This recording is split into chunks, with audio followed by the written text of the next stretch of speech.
Hi guys, for today's ulam guys ay magluluto tayo ng beef asado guys. At yung beef guys ay niluto ko muna sa pressure cooker bago natin i-saute yan. Guys, at yan samahan niyo ako guys, i-saute na natin. Ayan guys, mainit na yung ating lalagay tayo ng oil.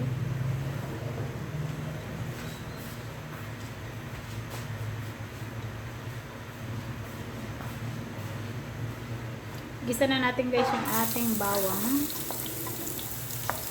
And then sibuyas guys.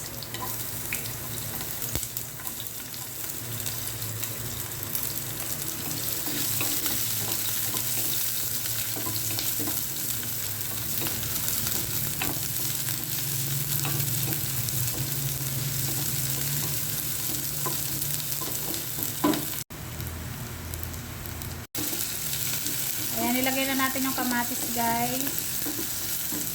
Okay na, ilalagay na natin yung ating tinagang beef.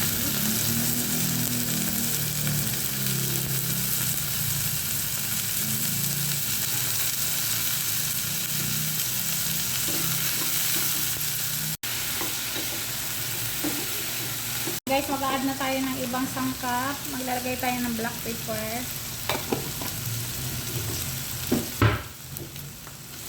Konting salt. Oyster.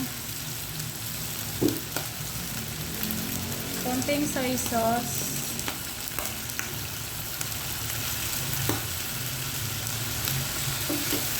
Haluin lang natin guys.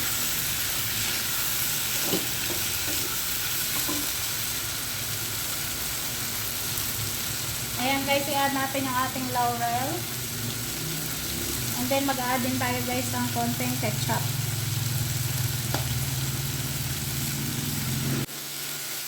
Konti lang lahat, konti lang guys.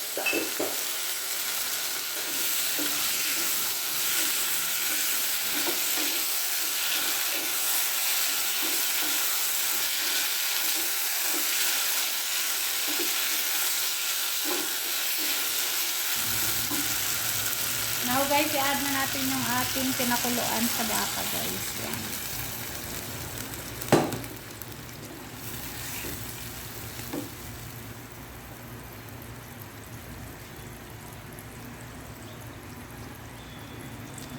Mag-add tayo guys ng beef cubes. And then takpan lang natin guys. Hintayin natin matapos maluto yan. Guys, malapit na maluto ang ating beef asado.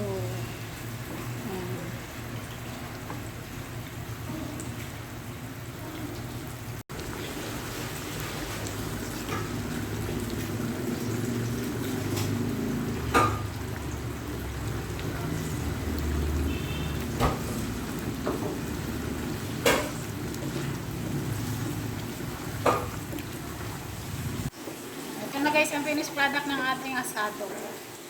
Beef asado guys. Guys, ito na yung finished product guys ng ating beef asado.